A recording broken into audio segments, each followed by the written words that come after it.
अधिकार का अर्थ, प्राकृतिक अधिकार एवं कर्तव्यों का महत्व। BA part 1 political science. आज हम जो है वो बीए पार्ट 1 का बहुत इंपॉर्टेंट टॉपिक के अधिकार का अर्थ, प्राकृतिक अधिकार और कर्तव्यों का महत्व बताने जा रहे हैं। ठीक है, राजनीति विज्ञान का ये अत्यंत महत्वपूर्ण टॉपिक है जिस पर हम चर्चा करेंगे। अधिकार क्या है, प्राकृतिक अधिकार क्या होते हैं और कर्तव्यों का महत्व क्यों आवश्यक है। किसी भी लोकतांत्रिक व्यवस्था में अधिकार और कर्तव्य दोनों ही अनिवार्य माने जाते हैं। यदि केवल अधिकार हो और कर्तव्य ना हो तो समाज में अव्यवस्था फैल सकती है। सभी को पता है कि केवल अधिकार दे दिए जाएं और हमारा कोई भी कर्तव्य ना हो तो समाज में क्या हो जाएगा, एक तरीके से अराजकता फैल जाएगी। तो इस व्यवस्था को बनाए रखने के लिए हमें अपने कर्तव्यों का निर्वहन करना अनिवार्य है। अब समझते हैं कि अधिकार क्या होते हैं। वैसे तो सभी को पता है कि कौन कौन से अधिकार हैं हमारे। आजकल तो इतना अवेयर हो रहे हैं और फिर आप स्टूडेंट्स तो बेटा बहुत ज़्यादा आगे बढ़ चुके हो, तो आप लोग को अपने अधिकार तो पता है, लेकिन इनके साथ साथ अपने कर्तव्यों को भी ज़रूर जाने और उनका निर्वहन कीजिए। ठीक है, सबसे पहले समझ लीजिए कि अधिकार का अर्थ क्या है। तो अधिकार को लेकर के कई वैज्ञानिकों ने, कई विशेषज्ञों ने और कई दार्शनिकों ने अपनी अपनी परिभाषाएं दी हैं। तो अधिकार की जो परिभाषा है सरल शब्दों में अगर हम देखें तो देखिए हेराल्ड जे लास्की की है, जिन्होंने कहा है कि अधिकार वे सुविधाएं, ठीक है, स्वतंत्रताएं और दावे हैं जिन्हें समाज और राज्य द्वारा मान्यता प्राप्त होती है। यानी अधिकार वे सुविधाएं हैं, स्वतंत्रताएं हैं और दावे हैं जिन्हें समाज और राज्य मान्यता प्रदान करता है। प्रसिद्ध राजनीतिक हेराल्ड जे लास्की ने जो कहा है इसको ये सरल भाषा में तो बताया, लेकिन एज इट इज जो है वो ये है कि अधिकार वे परिस्थितियां हैं। एक बात और बता दें, बार बार बताते हैं कि एग्जाम में अगर आप कुछ भी लिखें, अगर एज इट इज शब्दों को लिखते हैं किसी भी दार्शनिक के, तो आपको इन्वर्टेड कॉमा लगाना जरूरी है। तो अधिकार वे परिस्थितियां हैं जिनके बिना व्यक्ति अपने व्यक्तित्व का पूर्ण विकास नहीं कर सकता। अगर हमें पढ़ने का अधिकार नहीं मिलेगा, बाहर घूमने का अधिकार नहीं मिलेगा, कहीं भी जाने आने का अधिकार नहीं मिलेगा, तब आप क्या अपना कोई भी विकास कर पाएंगे? जरा इमेजिनेशन ही कीजिए, सिर्फ कल्पना ही कीजिए, तब भी आपको लगेगा कि हाँ, हम बिना अधिकारों के ग्रोथ नहीं कर सकते, विकास नहीं कर सकते, आगे नहीं बढ़ सकते। एक है टी.एच. ग्रीन, ये बहुत बड़े दार्शनिक हैं। इन्होंने जो परिभाषा दी है उसके अनुसार देख लीजिए कि अधिकार समाज द्वारा मान्यता प्राप्त वे शक्तियां हैं। इन्होंने क्या कहा है? पावर कहा है इसको, अधिकार को, कि वे शक्तियां हैं जो सार्वजनिक कल्याण के लिए जरूरी हैं। यानी पूरी तरीके से हमें जो है आगे बढ़ना है तो सार्वजनिक कल्याण के लिए ये शक्तियां हमारे लिए जरूरी हैं। अगर इसका विश्लेषण देखें तो देखिए अधिकार सामाजिक होते हैं, अधिकार राज्य द्वारा संरक्षित होते हैं। यानी अगर मान लीजिए कोई हनन करता है तो राज्य इसको देखता है और वो इनका संरक्षक कहलाता है। कौन? राज्य अधिकारों का संरक्षक कहलाता है। अधिकार के साथ कर्तव्य जुड़े होते हैं। अधिकार क्या है? परिवर्तनशील है। परिवर्तनशील का मतलब है कि बदले जा सकते हैं अधिकार। ठीक है, नेक्स्ट देखिए प्राकृतिक अधिकार। तो प्राकृतिक अधिकार क्या है? सबसे पहले हम जान लेते हैं कि प्राकृतिक अधिकार का सिद्धांत क्या है। तो इसको समझने के लिए सुन लीजिए कि प्राकृतिक अधिकार वो सिद्धांत हैं जिनके द्वारा मनुष्य को कुछ अधिकार जन्म से ही प्राप्त होते हैं। बहुत सारे विद्वान ये मानते हैं कि प्राकृतिक अधिकार हैं और प्राकृतिक सिद्धांत के अनुसार वो हमें मिले हुए हैं, जो कि हमें जन्म से ही प्राप्त हो जाते हैं। इस सिद्धांत के प्रमुख समर्थक तो हैं, वो हैं जॉन लॉक। इस सिद्धांत के प्रमुख समर्थक कौन है? जॉन लॉक हैं और उनका कहना है कि मनुष्य को जन्म से 3 अधिकार मिलते हैं। वो कौन कौन से अधिकार हैं? जीवन का अधिकार यानी कि राइट टू लाइफ। दूसरा क्या है? स्वतंत्रता का अधिकार यानी राइट टू लिबर्टी, जीने का अधिकार, स्वतंत्रता का अधिकार। और थर्ड नंबर पे आता है आपका संपत्ति का अधिकार यानी कि राइट टू प्रॉपर्टी। यानी संपत्ति रखने का अधिकार, स्वतंत्रता का अधिकार और जीवन का अधिकार। ये लॉक का मानना है कि अगर कोई मनुष्य है और मनुष्य होकर के दुनिया में पैदा हुआ है तो उसको ये ऑटोमेटिकली अधिकार मिलेंगे। यानी ये कौन से अधिकार हैं? प्राकृतिक अधिकार हैं। अब देखिए अन्य विचारकों का क्या मानना है। जीन जैक्स रूसो, वे भी क्या कहते हैं कि स्वतंत्रता और समानता एक ही है।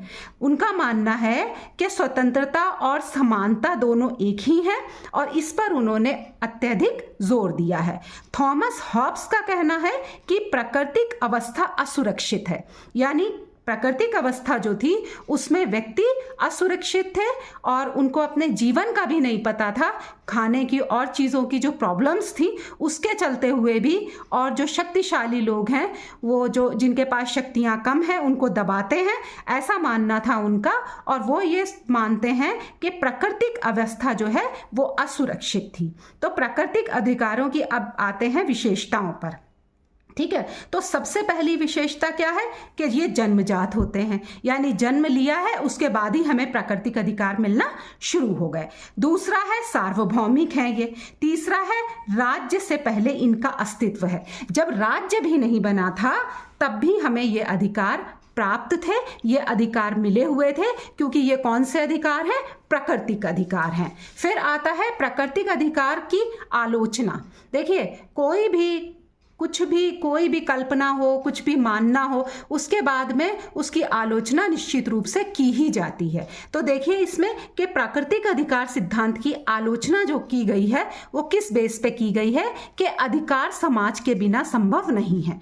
इनका मानना है कि समाज के बिना भी मतलब जो है वो संभव है, लेकिन अगर इनकी आलोचना को हम देखें, इसकी आलोचना पे अगर गौर करें तो अधिकार जो है वो समाज के बिना संभव नहीं है। लेकिन इसके मानने वाले ये कहते हैं कि प्राकृतिक अधिकार समाज हो ना हो, लेकिन प्राकृतिक अधिकार हमें प्रकृति से प्राप्त हैं, जन्म से प्राप्त हैं। फिर आता है जन्म से अधिकार की धारणा व्यवहारिक नहीं, यानी जन्म ले लिया और हमें अधिकार प्राप्त हो गए, ये धारणा प्रैक्टिकल नहीं हो सकती। फिर राज्य की भूमिका को इसमें कम आंका गया है, मतलब ये नहीं कहा गया है कि राज्य हमें प्रदान कर रहा है, राज्य हमें सुरक्षा दे रहा है, तो राज्य की भूमिका इसमें ना के बराबर आंकी गई है।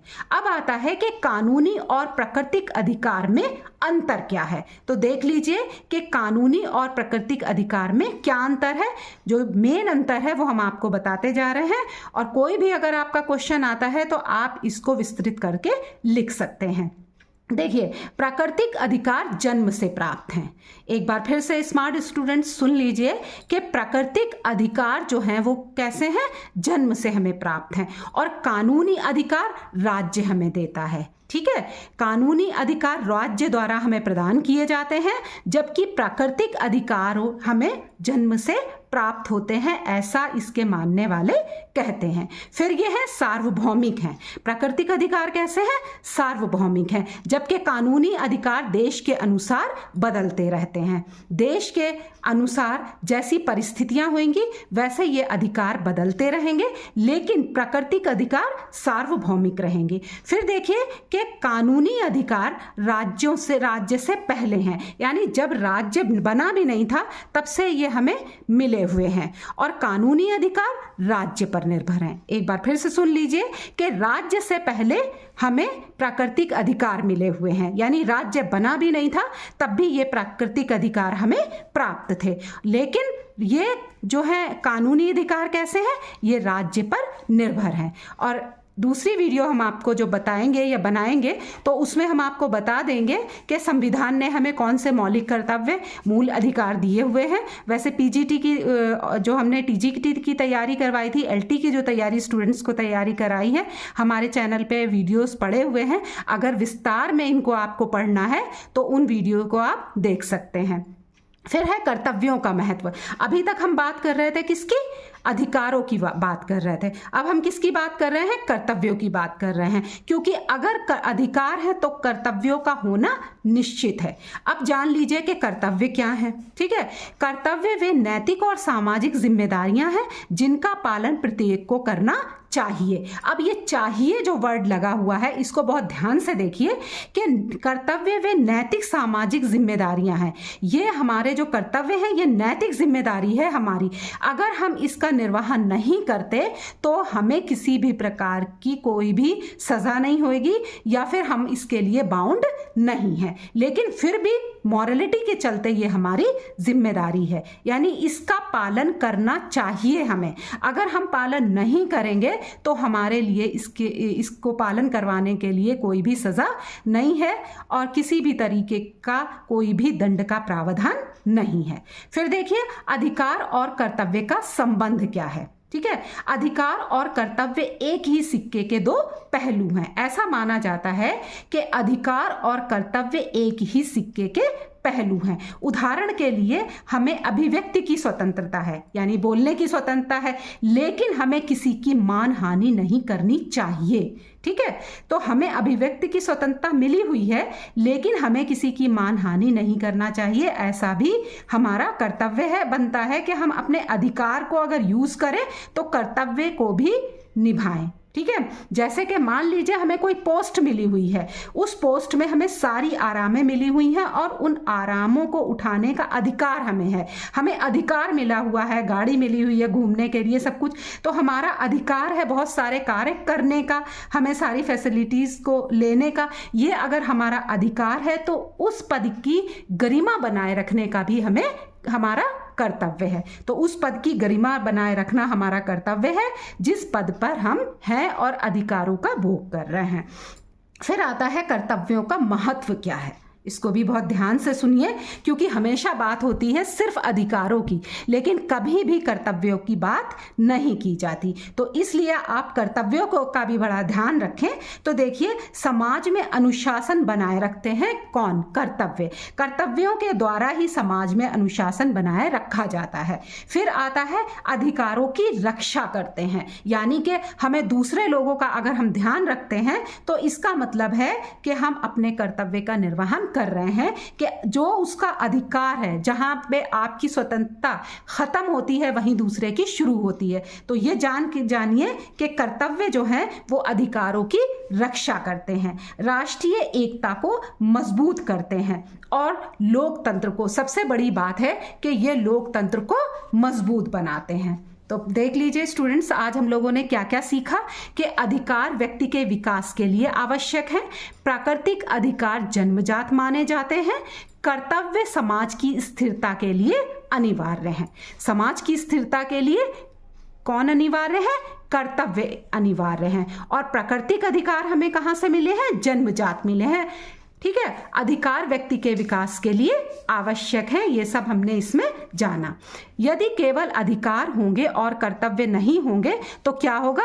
समाज असंतुलित हो जाएगा। तो समाज में संतुलन बनाए रखने के लिए अधिकार और कर्तव्य दोनों का होना अनिवार्य है।